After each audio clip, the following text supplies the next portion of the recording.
बात करने के लिए लॉगिन करें www.astrotak.com। नमस्कार, बहुत स्वागत है आपका। आप देख रहे हैं किस्मत कनेक्शन और मैं हूं आपके साथ शैलेंद्र पांडे। आज हम आपको भगवान शिव के एक ऐसे ज्योतिर्लिंग के बारे में बताएंगे जिसके संपर्क में आने से, जिसकी पूजा उपासना करने से आप चंद्रमा संबंधी सारी बाधाओं को दूर कर सकते हैं।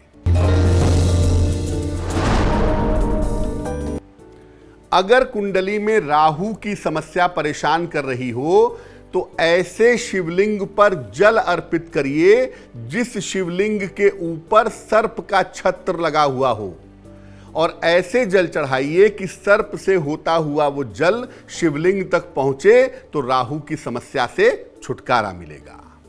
सबसे पहले जानते हैं कि कौन सा ज्योतिर्लिंग चंद्रमा से संबंध रखता है और क्यों रखता है। देखिए, भगवान शिव जागृत रूप में 12 ज्योतिर्लिंगों के रूप में विराजमान है, विद्यमान है। इन ज्योतिर्लिंगों में सबसे पहला ज्योतिर्लिंग है सोमनाथ का। यह गुजरात के काठियावाड़ के प्रभास क्षेत्र में स्थित है। चंद्रमा यानी सोम के द्वारा इसकी स्थापना हुई थी, इसीलिए इसको सोमनाथ कहा जाता है। चंद्रमा ने अपने शाप को दूर करने के लिए इस शिवलिंग की स्थापना करके विधिवत आराधना की थी।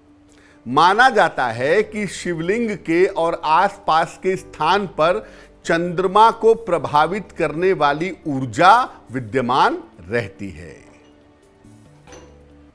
अब भगवान शिव के सोमनाथ स्वरूप की उपासना किस प्रकार से ज्यादा लाभकारी होती है और किनको करनी चाहिए। जिन लोगों को अत्यधिक तनाव की या चिंता करने की आदत हो, उन्हें भगवान शिव के सोमनाथ स्वरूप की पूजा करनी चाहिए। मानसिक रोगियों को और जिनको डिप्रेशन यानी अवसाद की समस्या है, उनको भी भगवान शिव के सोमनाथ स्वरूप की पूजा करनी चाहिए। अगर कुंडली में ग्रहण योग हो राहु चंद्र का या राहु केतु का, तो ऐसी स्थिति में भी भगवान सोमनाथ की उपासना शुभ होती है। अगर कुंडली में चंद्रमा नीच राशि में बैठा हो या अस्त हो तो सोमनाथ जी की उपासना जरूर करनी चाहिए। अब मान लिया कि आप सोमनाथ जी के ज्योतिर्लिंग तक नहीं जा पा रहे हैं, घर पर ही सोमनाथ जी की उपासना करनी है, तो कैसे करेंगे। पूजा स्थान पर सोमनाथ जी के ज्योतिर्लिंग का चित्र रखें। सफेद वस्त्र धारण करके सुबह के समय या प्रदोष काल यानी सूर्यास्त के समय इनकी उपासना करें।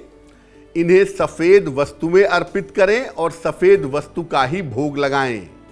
शिव सहस्त्रनाम का या शिव पंचाक्षर स्तोत्र का पाठ करें। और श्री सोमनाथ का एक मंत्र है, ओम नमो भगवते सोमनाथाय। इस मंत्र का जप करें। ये उपासना आप सोमवार को अवश्य करें। चंद्र संबंधी बाधाएं आपकी दूर हो जाएंगी। अब जानते हैं भगवान सोमनाथ की पूजा करते समय किस तरह की सावधानियां और नियमों का पालन करें। सोमवार का उपवास अगर आप रख के उस दिन भगवान सोमनाथ की पूजा करें तो बहुत अच्छा होगा।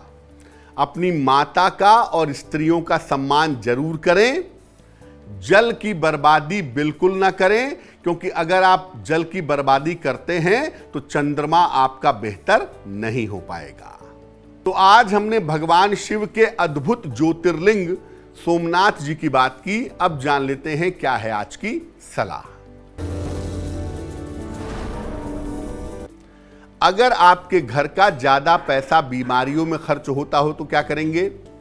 अपने घर में एक पारद शिवलिंग ले आएं। सावन का महीना चल रहा है 22 अगस्त तक, तो एक पारद शिवलिंग ला करके स्थापित करें।